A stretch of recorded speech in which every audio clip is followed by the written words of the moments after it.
This is a Stanley 150. It was made for probably close to 70 years. Its design stayed about the same. The two big manufacturers out there were Stanley and Miller Falls. A gentleman by the name of Langdon patented it for and sold the patent off to Miller Falls, or leased off the patent to Miller Falls. So you'll hear guys refer to Langdon boxes. They're talking about the company by the name of Miller Falls. And then Stanley, of course, is you know, the god of old tools that is used as basically the floor factor for determining this stuff.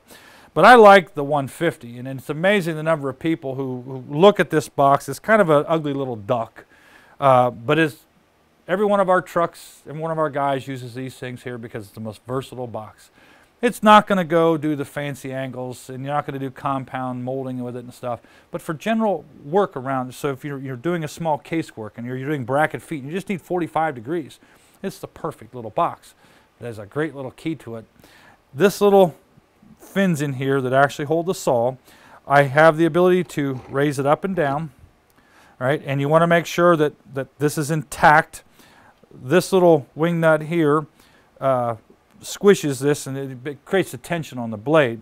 But what's nice about it is, if I take the miter saw and I slide it in, the depth of the miter saw doesn't really matter, because I'm going to adjust its penetration into the wood or into the sacrificial table here by adjusting it.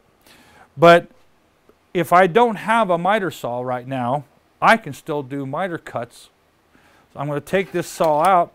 And remember, I said just a few minutes ago that I had one of my favorite saws that I like. I use on the table. This is just a 22-inch 9-point saw. If you'll notice, you have an arch here that's above where this saw slides in. What that's for is a regular cross-cut saw. So I'll slide it in, and it allows me to go all the way up without obstructing. So I really don't need a miter saw if I have this miter box.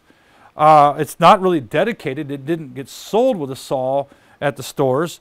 It was sold as a standalone, but it allows me great versatility. So if I'm working real fast, cutting molding for a case or something I'm doing, I don't have to turn and say, where's that miter saw? I can simply turn and use the same saw I'm doing cutting with and make the cut right here. Now, it needs to be a finer tooth saw with no coarser than about like a 9-point if you're doing fine work, preferably around 11-point.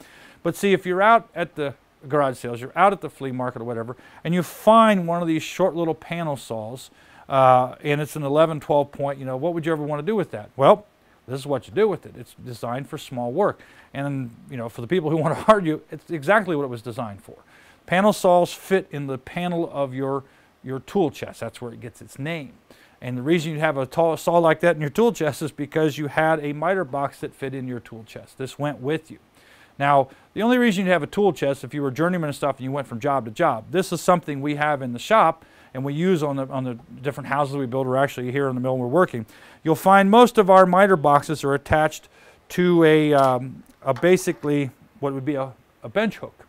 And that allows us either to hook the edge of the bench or catch a face vise, and it locks this down tight. Now, if you're moving around a lot or your shop is real small, this is a great idea. You can then shelve it and bring it back. Or if you're going to mount it permanently, you need to find a corner of a bench that gives you a good swing of motion with both your material you're going to cut and your saw.